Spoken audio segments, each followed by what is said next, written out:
নমস্কার বন্ধুরা, আমার ভিন্ন স্বাদ চ্যানেলে আপনাদের সবাইকে স্বাগত। আশা করি আপনারা সবাই খুব ভালো আছেন। আপনারা তো এঁচোড়ের অনেক রকম রেসিপি ট্রাই করেছেন। আমার কথা অনুযায়ী একবার এই এঁচোড়ের মালাই কোফতাটা অবশ্যই ট্রাই করে দেখবেন আপনাদের কেমন লাগে।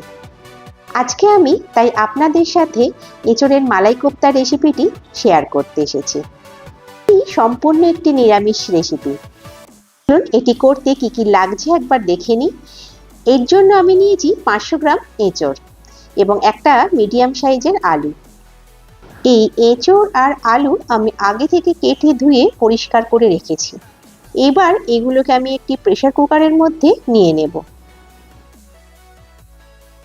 তার সাথে দেব হাফ চামচ লবণ, হাফ চামচ হলুদের পাউডার, হাফ চামচ লাল লঙ্কার পাউডার আর দিয়ে দেব পরিমাণ মতো জল। এবার ওয়েট করব দুটো হুইসেলের জন্য। অন্যদিকে একটি গ্রাইন্ডার জারে আমি নিয়ে নেব হাফ কাপ গ্রেট করা কোকোনাট, 2 ইঞ্চি আদা, 4-5টি কাঁচা লঙ্কা, 1/4 কাপ কাজু, 1 চামচ পোস্ত আর একটি টমেটো। এটার একটা স্মুথ পেস্ট তৈরি করে রাখবো। এদিকে আমার এঁচোড় আর আলুটা ভালোভাবে সিদ্ধ হয়ে গেছে। এবারে আমি একটি স্ম্যাশারের সাহায্যে এটাকে ভালো করে স্ম্যাশ করে নেব।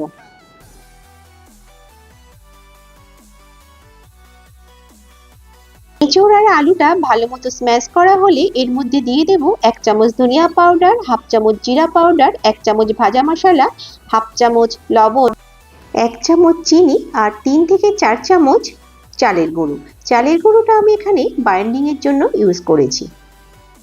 এবারে সমস্ত উপকরণগুলো হাতের সাহায্যে কিন্তু ভালোভাবে মিশিয়ে নেব। এরপরে এক একটা করে কোফতা আমি হাতের মধ্যে নিয়ে এইভাবে শেপ দেব। আমি গোল গোল শেপে দিয়েছি, আপনারা আপনাদের পছন্দ অনুযায়ী লম্বা বা চ্যাপ্টা করেও শেপ দিতে পারেন। আমার এখানে সমস্ত কোফতাগুলো রেডি হয়ে গেছে।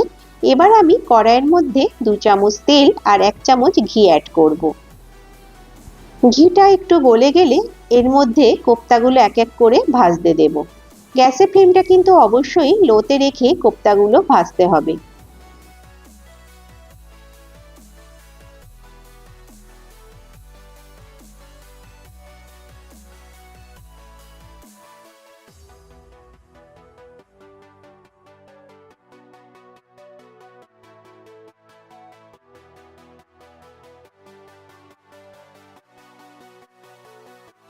সময় নিয়ে একটু উল্টে পাল্টে কোফতাগুলোকে গোল্ডেন ব্রাউন কালার আসা পর্যন্ত কিন্তু ভেজে নিতে হবে। এইভাবে আমি পরপর কোফতাগুলো একইভাবে ভেজে নেব। পরে আমি ওই একই তেলে দিয়ে দেব 1 চামচ গোটা জিরে, 4-5টি লবঙ্গ, 4-5টি ছোট এলাচ, 1 ইঞ্চি দারচিনি আর হাফ জাবিত্রী। এগুলো নাড়াচাড়া করে নেব সুন্দর গন্ধ বেরোনো পর্যন্ত। তারপরে আগে থেকে যে পেস্টটা তৈরি করে রেখেছিলাম সেটা এই তেলের মধ্যে অ্যাড করে দেব। এরপর পেস্টটা একটু নাড়াচাড়া করে এর মধ্যে কিছু ড্রাই ইনগ্রিডিয়েন্টস অ্যাড করব।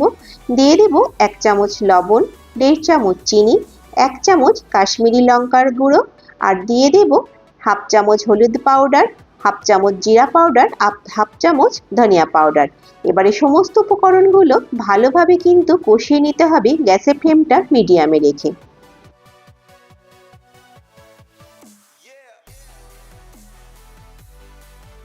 কষাতে কষাতে দেখবেন হালকা তেল ছেড়ে আসবে।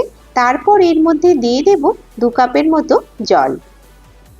এই রেসিপিতে আমি গ্রেভির পরিমাণটা বেশি রাখবো না, তাই আমি এখানে 2 কাপ জল ইউজ করলাম। এরপর সমস্ত উপকরণগুলো ভালোভাবে মিশিয়ে নিয়ে 5 মিনিটের জন্য ঢাকা দিয়ে রাখবো।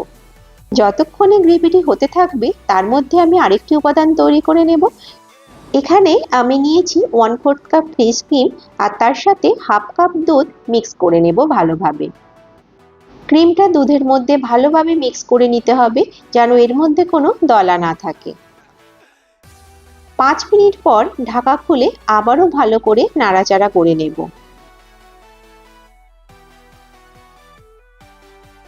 উপর থেকে হালকা তেল ভেসে এলে সেই সময় দিয়ে দেব তৈরি করে রাখা ক্রিম আর দুধের মিশ্রণটা।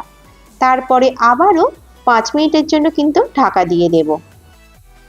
5 মিনিট পর ঢাকা খুলে অ্যাড করে দেব হাফ চামচ গরম মশলা পাউডার আর হাফ চামচ ঘি।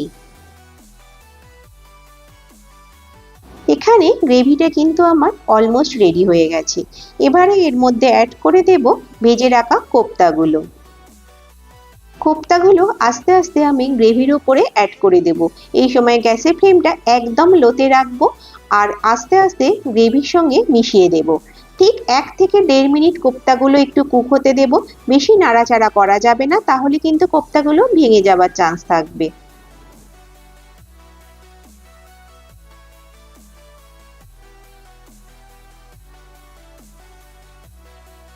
তবে আমি হালকা হাতে গ্রেভির সাথে কোপ্তাগুলোকে মিশিয়ে নেব। এরপর গ্যাসের ফ্লেমটা একদম অফ করে দিয়ে আমি এটাকে স্ট্যান্ডিং টাইমে রেখে দেব 5 থেকে 7 মিনিট। উপর থেকে দিয়ে দেব কিছুটা কুচানো ধনেপাতা। এবার গরম গরম পরিবেশন করুন রুটি, পোলাও, লুচি, পরোটার সাথে। সবকিছুর সাথেই এই রেসিপিটা কিন্তু খুব ভালো যাবে। নিরামিষ দিনে আপনারা কিন্তু অনায়াসে এঁচোড়ের এই মালাই কোপ্তা রেসিপিটি করে নিতে পারেন। আমার এই ভিন্ন স্বাদ চ্যানেলের রেসিপিগুলো আপনাদের কেমন লাগছে সেটা আমাকে অবশ্যই জানাবেন। আর আমার করা রেসিপিগুলো যদি আপনাদের ভালো লেগে থাকে তাহলে অবশ্যই আমার চ্যানেলটিকে সাবস্ক্রাইব করে দেবেন, লাইক দিয়ে দেবেন আর বেল আইকনটা অন রাখবেন পরবর্তী নোটিফিকেশনগুলো সহজেই পাওয়ার জন্য। ভালো থাকবেন, সুস্থ থাকবেন, ধন্যবাদ।